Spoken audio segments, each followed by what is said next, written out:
বন্ধুরা, এই বাদল দিনে আপনাদের একটি বাল্য স্মৃতির সঙ্গে পরিচয় করিয়ে দেব। স্মৃতি রোমন্থন করব আমরা। আমরা সীতানাথ বসাক, এই নামটা হয়তো যারা অপেক্ষাকৃত বয়স্ক তারা শুনিয়ে থাকবেন অবশ্যই। আমি সীতানাথ বসাকের নাম বললেই আদর্শ লিপি ও সরল বর্ণ পরিচয়, এই যে বইটি লেখা হচ্ছে সীতানাথ বসাকে।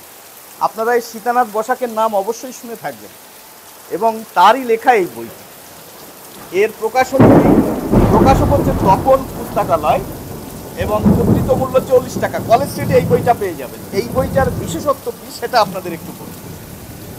এই বইটায় যে স্বরবর্ণের তালিকা রয়েছে সেখানে কিন্তু রিয়ের ঠিক পরে দীর্ঘ রি রয়েছে, লিয়ের ঠিক পরে দীর্ঘ লি রয়েছে এবং অ নয়, অয়ের পরে অনুস্বর লাগিয়ে কিন্তু অং নামে একটি বর্ণ এবং অয়ের পর বিসর্গ লাগিয়ে অহ নামে আরেকটি বর্ণ আপনারা দেখতে পাবেন।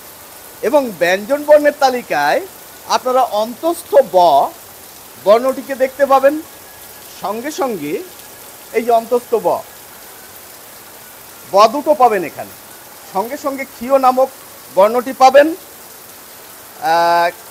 এবং অনুস্বার যেটাকে অয়ের সঙ্গে লাগানো দেখেছিলেন এখানে আলাদাভাবে পাবেন। ব্যঞ্জন বর্ণের তালিকায় বিসর্গকেও পাবেন, দেখতে পাচ্ছেন।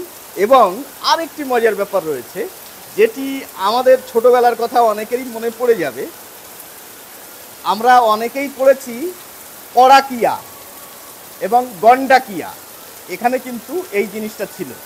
শুধু আপনাদের জানিয়ে রাখা আমার উচিত, এই বইটি কিন্তু ছোটদের জন্য মনে হয় নয়। যারা আমরা বর্ণমালা পছন্দ করি, পুরনো বর্ণমালাকে দেখতে চাই বা পুরনো স্মৃতি রোমন্থন করতে চাই, তাদের জন্য এই বইটি আমার বিশ্বাস। এবারে আপনাদের আলাদা মন্তব্য থাকতেই পারে। যাই হোক, সীতানাথ বসাক প্রণীত এই বইটি, প্রকাশক হচ্ছে তপন পুস্তকালয়, কলেজ স্ট্রিটে এই বইটা পেয়ে যাবেন। আমি আপনাদের সামনে একটু দেখাচ্ছি, দেখুন। সকলকে অসংখ্য ধন্যবাদ, ভালো থাকবেন।